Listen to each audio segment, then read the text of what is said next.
Tech Geek goes green and creates Easy Bloom. With the green trend exploding at CES this year, it was no surprise that I found an eco-friendly, idiot-proof way to garden and keep plants alive. It's Tech Meets Dirt. We are good and green because if you ever killed a plant before, this is the product for you. This is the Easy Bloom plant sensor.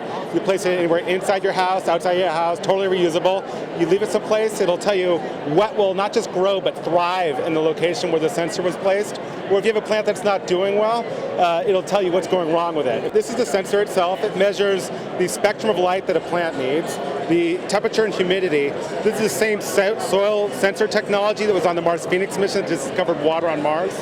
You leave it someplace for 24 hours, you plug it into the USB port on your computer, and it phones home to our website where we run a bunch of algorithms against the data. So if you left it outside on a cloudy day, our algorithm, based on the location where the sensor was placed, will correct the light conditions based on what the cloud cover was. So it's going to apply all this math and science to it to solve that fundamental problem that everybody experiences, which is what plant can I grow there or what's wrong with my plant. Working at Cisco Systems, Matthew was in charge of finding new ways to use sensors, and all of a sudden, boom, he has what he calls a light bulb moment.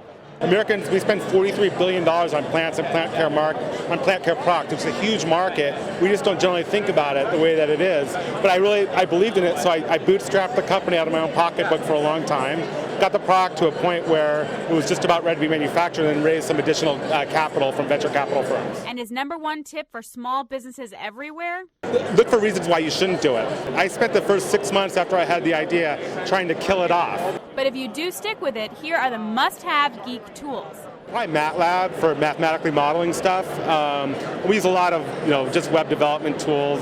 And then, of course, like any good entrepreneur, a lot of Excel. Retailing at $59.95 a bloom, a computerized green thumb doesn't come cheap, but they're going like hotcakes, recently selling out on Amazon.com. In the midst of an economic downturn, this tech green geek used math and science to grow his small business.